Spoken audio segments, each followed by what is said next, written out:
বা স্মার্ট নাগরিক প্রতিপাদ্যকে সামনে রেখে সারা দেশের ন্যায় চাঁপাইনবাবগঞ্জেও ভূমি সেবা সপ্তাহ 2024 পালিত হয়েছে। শনিবার 8 জুন উপজেলা ভূমি অফিস প্রাঙ্গণে ফিতা কেটে ও বেলুন উড়িয়ে ভূমি সেবা সপ্তাহের উদ্বোধন করেন অনুষ্ঠানের প্রধান অতিথি জেলা প্রশাসক AKM গালিব খান। পরে উপজেলা ভূমি অফিস চত্বরে আলোচনা সভা অনুষ্ঠিত হয়। এই সময় অতিরিক্ত জেলা প্রশাসক আসিফ আহমেদের সভাপতিত্বে অনুষ্ঠিত আলোচনা সভায় প্রধান অতিথির বক্তব্য রাখেন জেলা প্রশাসক AKM গালিব খান।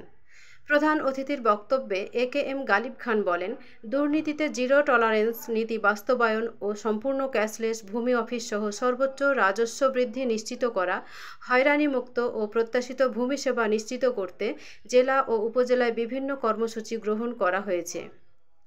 সেবা দেওয়ার ক্ষেত্রে সংশ্লিষ্টদের কোনো ধরনের অবহেলা ও উদাসীনতা লক্ষ্য করা গেলে তার বিরুদ্ধে তাৎক্ষণিক ব্যবস্থা নেওয়া হবে।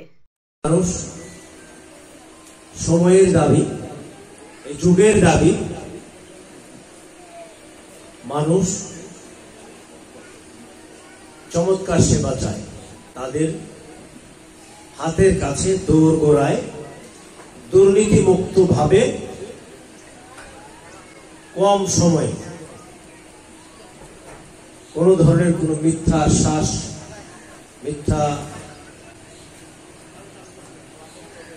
কি বলবো প্রতিশ্রুতি, এই সকল কিছু ছাড়াই মানুষ একটি সুন্দর সেবা চায়। এছাড়া লক্ষ্মীপুর উচ্চ বিদ্যালয়ের সহকারী শিক্ষক আশরাফুল ইসলামের সঞ্চালনায় অনুষ্ঠানে বিশেষ অতিথির বক্তব্য রাখেন জেলা পরিষদ চেয়ারম্যান বীর মুক্তিযোদ্ধা মোহাম্মদ রুহুল আমিন, সদর উপজেলা নির্বাহী অফিসার মোসাম্মদ তাসমিনা খাতুন, বীর মুক্তিযোদ্ধা অ্যাডভোকেট মোহাম্মদ আব্দুস সামাদ প্রমুখ। তাছাড়াও অনুষ্ঠানের স্বাগত বক্তব্য রাখেন চাঁপাইনবাবগঞ্জ সদরের সহকারী ভূমি কমিশনার আঞ্জুমান সুলতানা। এর আগে জেলা প্রশাসক সহ অন্যান্য অতিথিবৃন্দ বিভিন্ন স্টল পরিদর্শন করেন। শেষে সেবা গ্রহীতাদের মাঝে DCR তুলে দেওয়া হয়। Desk report, Chapai journal, Chapainawabganj.